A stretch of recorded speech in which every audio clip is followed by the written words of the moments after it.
So the good news is that you don't need to be a visionary like a Steve Jobs to be able to actually kind of to affect change within an organization. Right. You just need to identify, what's the strategic bottlenecks, what's the thing that is holding everybody back from truly winning, and to get that point of like, I'm satisfied because I'm winning and I'm kind of having an impact, to help free up the thing that is holding everyone back. Because, I think a lot of times, you're saying this especially really with organizations, it's not a grind, but it's the same thing. And it's always like we're just kind of trying to incrementally get a little bit better. And it sounds like what this is about from the perform perspective is, all right, so we're already doing the sales process.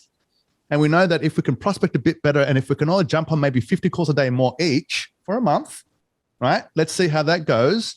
And it's almost like, as a leader, to really communicate that message and to help them to get to that point, right? So to identify the one thing almost, right? It's like the one thing that collectively everybody can focus on. Is that the way to think about it? Yeah. And it can be very different by function. So depending on the team, the one thing could be different. So let me say this, because we're going to be moving back and forth between an organizational perspective and a team perspective. Okay. And I want to be a little bit deliberate about this. Okay. Yep. The 4 disciplines methodology really is a team by team based where the work happens methodology.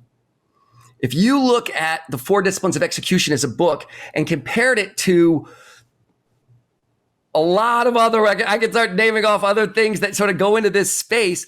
Most of them have kind of a top-down perspective, and we sort of went bottom up, not deliberately. That's just sort of how it happened. Mm-hmm. Okay, now, so the primary focus of the 4 disciplines is, team by team hitting critical objectives. Sometimes in some organizations, those all go to one common idea.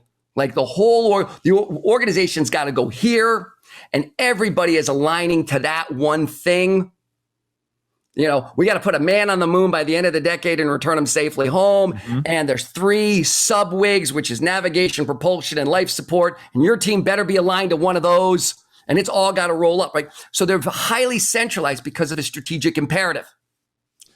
Other examples, on the other end of the continuum, some leaders look at it and go, I want the teams closest to the work to decide what their wildly important goal is.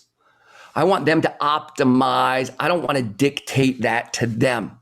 Okay. So I just want to put this out there, and then everything in between. Sometimes half the organization has autonomy. The other half has to be lined up to critical strategic priorities. So that's how this methodology is used. If that was clear at all. Yeah, it is. It is clear.